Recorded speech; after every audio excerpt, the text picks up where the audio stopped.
Oi, gente, tudo bem? A aula de hoje vai ser sobre escalas de temperatura. Existem 3 tipos de escalas de temperatura que nós vamos falar. Pode ser que alguns de vocês só conheçam uma, mas não tem problema, que a gente está aqui para ver as outras também, né? Vamos ver as 3. A gente tem a escala Celsius, o nome do cientista que criou essa escala era Celsius. A escala Kelvin, que quem criou foi o Kelvin. E a escala Fahrenheit, que quem criou, adivinha só, foi o Fahrenheit. A escala Celsius, ela vai considerar a água no nível do mar para fazer essa variação de temperatura. E aí ela considera a fusão, que é quando a água sai do estado sólido e vai para o estado líquido. Então, foi para o estado líquido, ela marcou, ele, né, no caso, marcou ali como ponto inicial da variação de temperatura. Então, 0 ele considerou sendo um ponto de fusão, e o ponto de ebulição, ele viu que quando a água deixava de ser estado líquido e ia para o estado gasoso, era quando atingia a marca de 100. E aí ele considerou 100 a máxima e 0 o ponto de fusão. Ah, professora, mas existe menos 12, menos 20, menos 50, menos 100? Existe sim. Só que nessas escalas, nesse caso, nessas variações, a gente vai ter a água em estado sólido, a gente não tem ela mais em estado líquido. E aí o Kelvin, o que ele fez? Ele considerou o seguinte: o ponto de fusão, e eu deixei de pôr o ponto de fusão, calma aí. Aqui, fusão.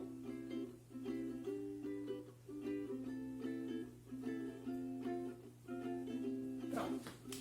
Então, o Kelvin, ele considerou o ponto de fusão a 273 e o ponto de ebulição a 373.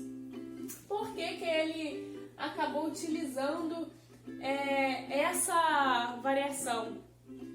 Ele considerou sendo 0 o estado sem movimento nenhum. Então, 0 absoluto seria onde nenhuma partícula, nenhum átomo se movimenta. Por isso que ele não começou a escala dele usando 0. Aí, quando ele vê que acontece a fusão, seria no ponto 273 da medida dele. Então, a fusão, a água em estado líquido seria em 273 e ela em ebulição, no caso, seria, indo para vapor, a 373. Repare o seguinte, aqui eu não falo grau. Em Celsius eu falo grau, em Fahrenheit eu falo grau. Em Kelvin eu não falo grau. Então aqui eu tenho 100 graus. Aqui eu tenho 100 graus Celsius. 100 graus Celsius. Aqui eu tenho 273 kelvins. Eu não uso a palavrinha grau, ok? E aí, quando a gente fala de Fahrenheit, Fahrenheit é muito parecido com Celsius. A diferença é que ele é mais utilizado lá na Europa, porque a gente também vai considerar esse nível do mar. E lá o ponto de fusão seria 32, enquanto o ponto de ebulição 270, ok? E aí, para ajudar vocês, a gente vai fazer um exercíciozinho aqui. A gente não vai focar nessa conversão de temperatura, que seria você mudar de uma temperatura para outra, porque isso é matéria lá pro ensino médio, ok? Então, só vou dar um exemplozinho aqui para vocês.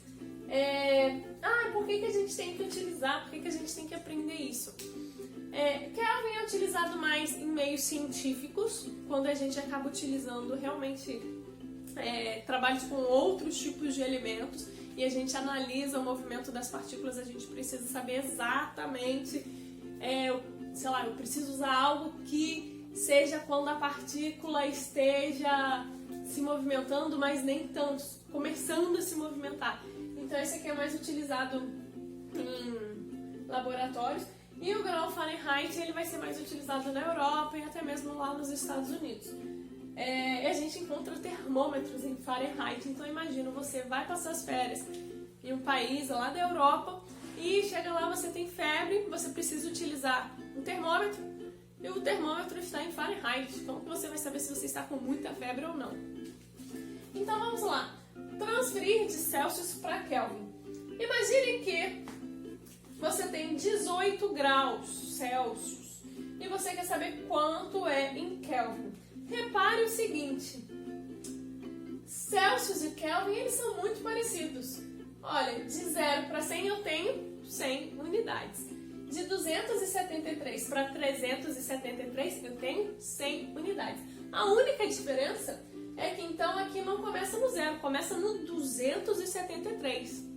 Então olha só, se eu tenho 18 graus Celsius, eu não tenho 0, eu estou começando no 18.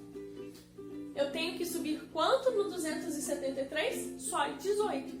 Então 18, que é o dos Celsius, mais 273, que seria o ponto inicial do Kelvin, vai dar o valor que eu quero, 291 kelvins, ok? Se tiverem dúvidas, me procurem pra gente fazer isso aqui de novo. Uia! Rodando aqui, ficando maluca. E aí, só pra gente fechar, vamos falar um pouquinho sobre temperatura. Temperatura versus calor.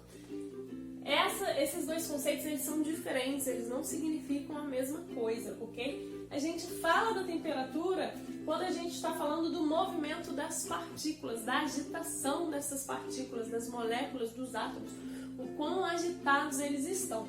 E a gente fala de calor quando a gente fala da intensidade da agitação, se essa agitação está muito forte, está pouco forte. Então vamos lá. E um nome científico para temperatura seria agitação térmica, ok? Quando eu falo que está calor, na verdade não é está calor. Na verdade, eu tenho muita agitação de moléculas. Então, a agitação ela está muito forte. Não está calor. Eu tenho mais calor. Né? Então, nessa tem, sei lá, lá fora tem mais calor hoje. As moléculas estão em uma intensidade muito maior. E quando eu falo de temperatura, ou seja, a temperatura está frio, está quente, na verdade eu estou falando que essas moléculas ou elas estão paradas ou elas estão em movimento. Então, temperatura para o movimento e calor para a quantidade de movimento, tá bom? Foi? Agora a gente vai falar sobre equilíbrio térmico e calor específico e água.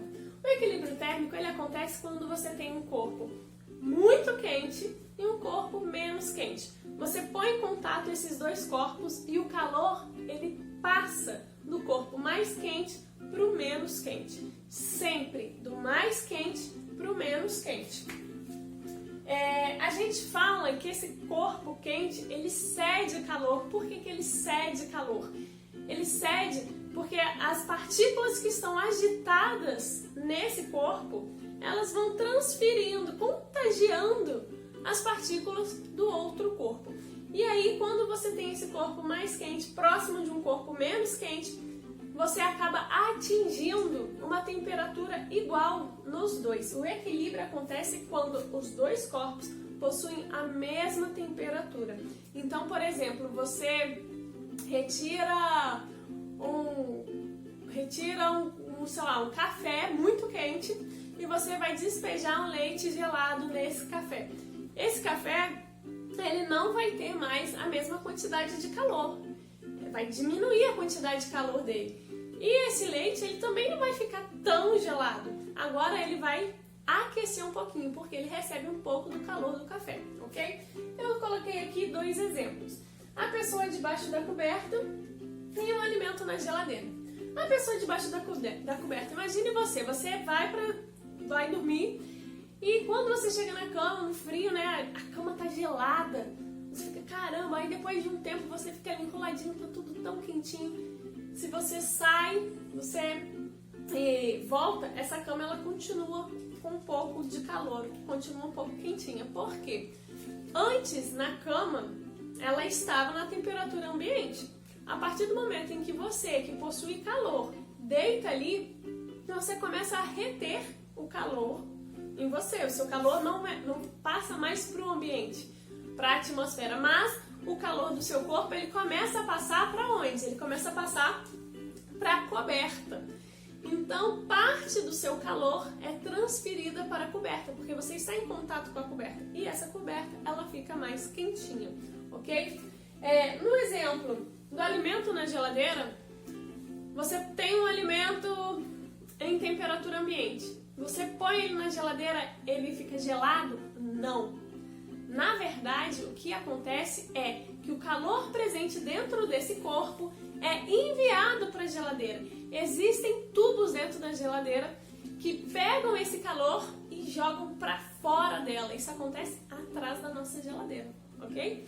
E por que não é legal você colocar algo que você acabou de esquentar dentro da geladeira? Além de você atrapalhar com toda a matriz, com todo o suporte dessa geladeira, esse objeto que está muito quente, ele tem muito calor para passar para a geladeira. E isso pode acabar danificando o sistema que existe dentro dela, que puxa o calor, ok?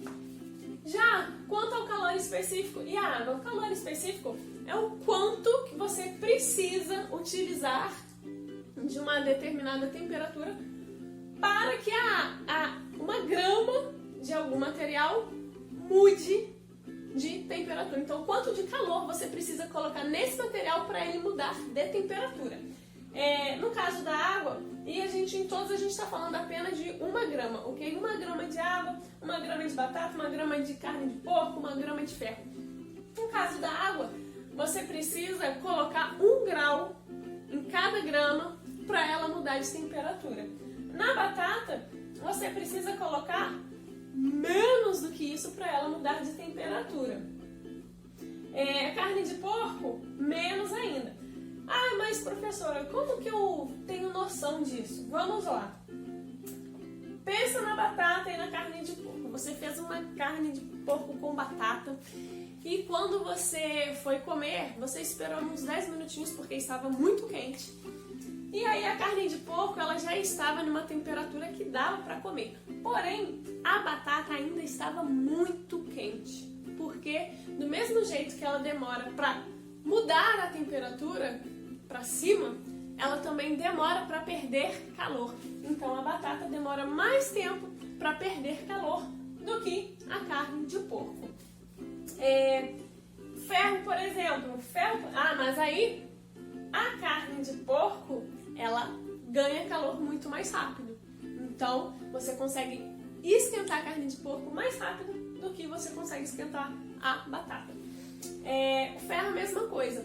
Imagina, você põe uma colher de ferro e deixa ela na panela. Depois de 5 minutos essa colher ela tá pilando. Você põe uma colher de madeira na panela. 5 minutos depois ela não tá tão quente assim. Mas se você tira a colher de metal e você tira a colher de madeira, a colher de metal resfria mais rápido que a colher de madeira. E aí, só pra gente fechar então, vamos pensar na praia. Naquele sol de 40 graus, você decide ir à praia. E aí, quando você chega lá, você vê que a areia está super quente. Em compensação, a água não está quente. O que está acontecendo?